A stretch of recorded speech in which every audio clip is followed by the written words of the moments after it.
ಕಲಬುರಗಿಯ ಭಕ್ತಾದಿಗಳಿಗೆ ಇಲ್ಲಿದೆ ಒಂದು ಸುಸಂದೇಶ.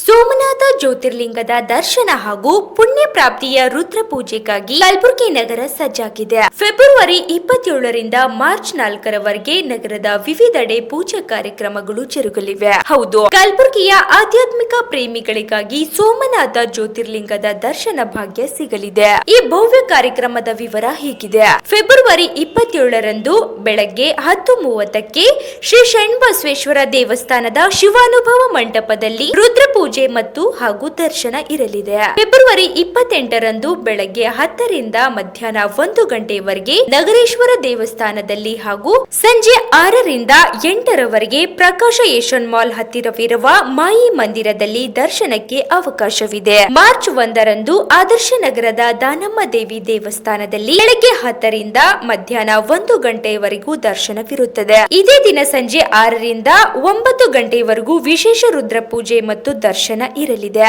ಮಾರ್ಚ್ 2 ಮತ್ತು 4ನೇ ದಿನಾಂಕದಂದು ಬೆಳಗ್ಗೆ 9ರಿಂದ ಮಧ್ಯಾಹ್ನ 1 ಗಂಟೆಯವರೆಗೆ ಹಾಗೂ ಸಂಜೆ 5ರಿಂದ ರಾತ್ರಿ 9 ಗಂಟೆಯವರೆಗೂ ಪೂಜೆ ಮತ್ತು ದರ್ಶನಗಳು ನಡೆಯಲಿವೆ. ಮಾರ್ಚ್ 3ರಂದು ಕೇವಲ ಸಂಜೆ 5ರಿಂದ ರಾತ್ರಿ 9 ಗಂಟೆಯವರೆಗೆ ಮಾತ್ರ ದರ್ಶನಕ್ಕೆ ಅವಕಾಶ ಕಲ್ಪಿಸಲಾಗಿದೆ. ಈ ಎಲ್ಲಾ ಕಾರ್ಯಕ್ರಮಗಳು ಪಬ್ಲಿಕ್ ಗಾರ್ಡನ್ ಬಳಿ ಇರುವ ಶ್ರೀ ಶ್ರೀ ಜ್ಞಾನ ಕ್ಷೇತ್ರದಲ್ಲಿ ಸಮಾರೋಪಗೊಳ್ಳಲಿವೆ. ಹೆಚ್ಚಿನ ಮಾಹಿತಿಗಾಗಿ ಭಕ್ತಾದಿಗಳು 8880885335 ಅಥವಾ 9986131127 ಸಂಖ್ಯೆಗಳನ್ನು ಸಂಪರ್ಕಿಸಬಹುದು ಎಂದು ಆಯೋಜಕರು ತಿಳಿಸಿದ್ದಾರೆ. Bureau report Chandrashekhar Nagnalli. ನಮ್ಮ Art of Living Kalaburagi Shri Shri ಜ್ಞಾನ ಕ್ಷೇತ್ರದಲ್ಲಿ ಹಾಗೂ ಮತ್ತು ಇಡೀ ನಮ್ಮ ಉತ್ತರ ಕರ್ನಾಟಕದಲ್ಲಿ ವಿಶೇಷವಾಗಿ ನಮ್ಮ ಸೋಮನಾಥ್ ಜ್ಯೋತಿರ್ಲಿಂಗ ಅಂದರೆ ಮೂಲ ಜ್ಯೋತಿರ್ಲಿಂಗ 1000 ವರ್ಷಗಳ ಹಿಂದೆ ಮೊಹಮ್ಮದ್ ಗಜನಿ ಬಂದು ದಾಳಿ ಮಾಡಿದಾಗ ಅಲ್ಲಿರುವ ಆಚಾರ್ಯರು ಅಂದರೆ ನಮ್ಮ ಶಾಸ್ತ್ರಿಗಳು ಆ ಕುಟುಂಬ ಆರಾಧನೆ ಮಾಡ್ತಾ ಇತ್ತು. ಅವರಿಗೆ ತುಂಬ ನೋವಾಗಿ ಅವಶೇಷಗಳನ್ನು ತಗೊಂಡು ಅವರು ಬಂದು ದಕ್ಷಿಣ ಭಾರತ ತಮಿಳುನಾಡಲ್ಲಿ ಸೇರಿದರು. 1 ವರ್ಷದಿಂದ ಅದಕ್ಕೆ ಆಕಾರ ಕೊಟ್ಟು ಮತ್ತೆ ಒಂದು 12 ಜ್ಯೋತಿರ್ಲಿಂಗಗಳನ್ನು ರೂಪ ಕೊಟ್ಟು 1000 ವರ್ಷದಿಂದ ಗುಪ್ತವಾಗಿ ಅದರ ಆರಾಧನೆ ಪೂಜೆ ಪುನಸ್ಕಾರ ಮಾಡ್ತಾ ಬಂದರು. 100 ವರ್ಷಗಳ ಹಿಂದೆ ನಮ್ಮ ಕಾಂಚಿ ಪೀಠದ ಪರಮಾಚಾರ್ಯರ ಹತ್ರ ಹೋದಾಗ ಅವ್ರಿಗೆ ಹೇಳಿದ್ರು, ಹೀಗೆ 1000 ವರ್ಷ ನಾವು ಪೂಜೆ ಮಾಡ್ತೇವೆ, ಏನು ಮಾಡಬೇಕು ಮುಂದೆ ದಾರಿ ತೋರಿಸಿದಾಗ ಪರಮಾಚಾರ್ಯ ಹೇಳಿದ್ರು, ಇದ್ರ ಸಮಯ ಇನ್ನೂ ಬಂದಿಲ್ಲ. 100 ವರ್ಷ ಆದಮೇಲೆ ರಾಮ ದೇವಸ್ಥಾನ ಸ್ಥಾಪನೆ ಆಗುತ್ತೆ ಅಯೋಧ್ಯೆಯಲ್ಲಿ, ಅದು ಲಕ್ಷಣ. ಹಾಗೆ ನಮ್ಮ ದಕ್ಷಿಣ ಭಾರತದಲ್ಲಿ ಶಂಕರ ಗುರುಗಳು ಅಂತ ಇರ್ತಾರೆ, ಪ್ರಸಿದ್ಧವಾಗಿರ್ತಾರೆ.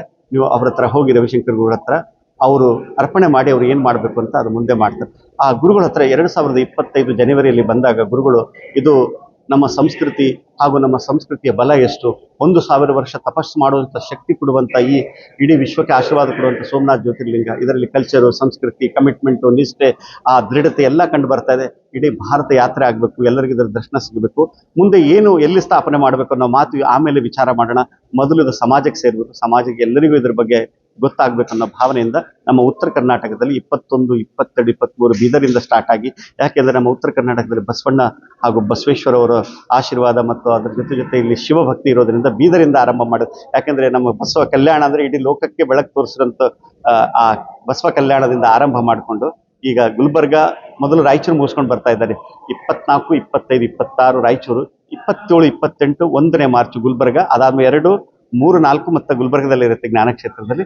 ಅದಾದ್ಮೇಲೆ ಯಾದಗಿರಿ, ಹೀಗೆ ಉಳಿದ ಭಾಗಗಳಲ್ಲಿ ಯಾತ್ರೆ ನಡೀತಾ ಇದೆ. ವಿಶೇಷ ಕಾರ್ಯಕ್ರಮದಲ್ಲಿ ಹೇಳಬೇಕಾದ್ರೆ ಆರಂಭ ಗುಲ್ಬರ್ಗದಲ್ಲಿ ಶರಣಬಸವೇಶ್ವರ ದೇವಸ್ಥಾನದಲ್ಲಿ ಪೂಜೆ ಆಗುತ್ತೆ, ರುದ್ರ ಪೂಜೆ. ಅದರ ಜೊತೆ ಸಾಮಾನ್ಯರಿಗೆಲ್ಲ ದರ್ಶನ ಇರುತ್ತೆ ಅದರ ಜೊತೆನೆ.